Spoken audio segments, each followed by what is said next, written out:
15 years ago, after we got engaged, we took a picture there in Boston where I was literally holding you up in the air, celebrating our engagement. And that actually sits in my office. It's a reminder of that great day. It's a reminder of God's grace in our lives.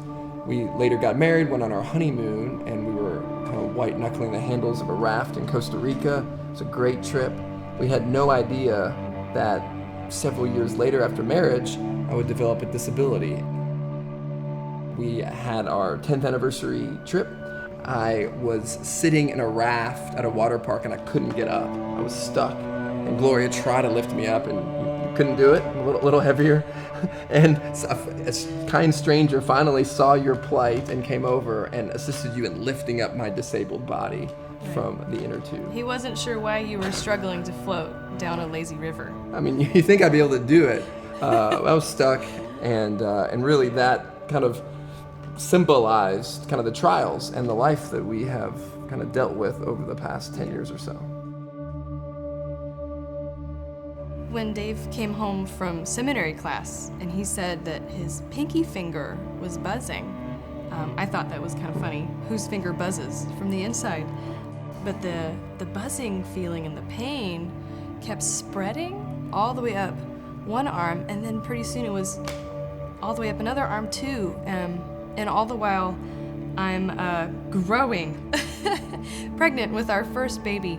And by the time our first child was born, Dave was struggling with typing, so much so that he had to dictate his thesis to me, so I would type it for him as he spoke.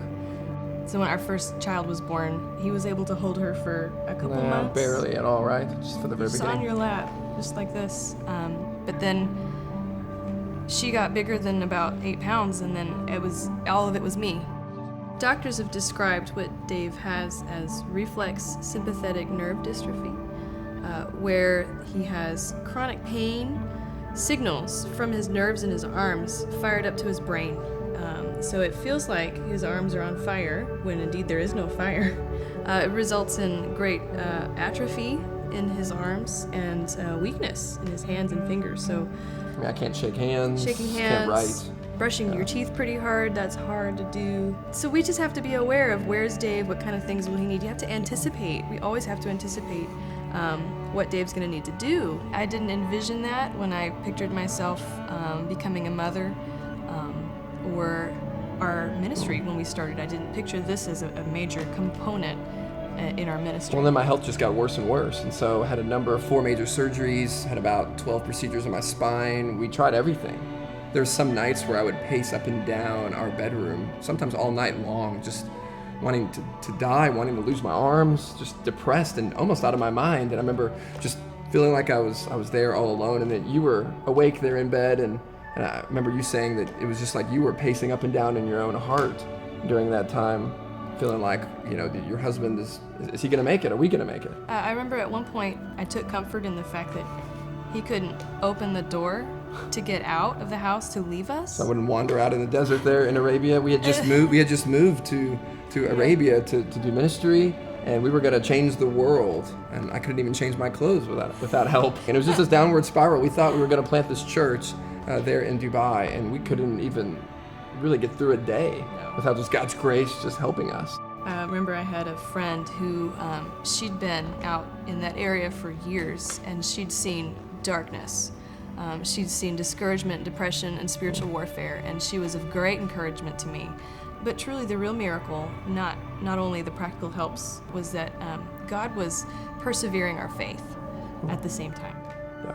And each weekend you would strap Eliza, our oldest daughter, and me into the car, and we would drive 2 hours from the village that we lived in up to Dubai to build relationships with people, to make contacts for a new church plant. But we got through those 18 months, and then eventually the clouds just started parting, and really it was kind of a 180-degree turn at that point. Doing all of the housework and taking care of you and all of the kids has been challenging, but I think a challenge that compounds all of that is the emotional and the spiritual aspects of that. Emotionally, wondering how you're feeling and how I'm feeling at the same time, and how when we were getting treatments all the time and new medicines and new things all the time, my emotions would go up and down with the worry. Because we'd have hope too that they would work, and then So if they didn't, hopeful. just the depression would just go. And then to see it's further not down. working, but then someone else would say, have you tried this instead? And so then we would try that, and then up and down, up and down. But really the only sure thing was the kindness and grace of God in the middle of all of that, persevering our faith. Well, the thing that I realized along the way, I thought the whole time that it was all about me. I was the one suffering. I was the one going through the hardship. I was the one depressed. I was the one who was disabled, who couldn't do anything. And I realized along the way that I wasn't the only one suffering here. That you were suffering in many ways similar to me. I might have lost the use of most of my arms, but you lost a husband who lost the use of his arms, and you were right there in there with me and battling there alongside me. And I think along the way realized that my disability, my pain didn't just affect me, but everyone around me. While God has delivered me from depression, I'm still disabled. I still need some of our Redeemer Church staff to pick me up and drive me to work. Still need my daughters to help untie my shoelaces. I still need my wife to buckle my seatbelt, to change our baby's diapers, to cook, to kind of take care of me and the kids on a regular basis. But God's been gracious to put people around me who've been there for me. We have elders and staff and members of our church who are so kind and gracious to a disabled and broken pastor, who are patient with me, who serve me, who pray for my heart to be good before the Lord. And most of all, God has given me a wife who has persevered. I mean, sweetheart, there's certainly no way we would have gotten through those dark moments without you being there for me. That's the kindness and grace of God in my own life. I don't really have any reserves in me to pull that off by myself. So that's all Christ's strength working through me and my own weakness, my own lack of patience, my own lack of empathy, my own lack of experience and knowledge in how to care for people. So praise God for the grace that you receive through others.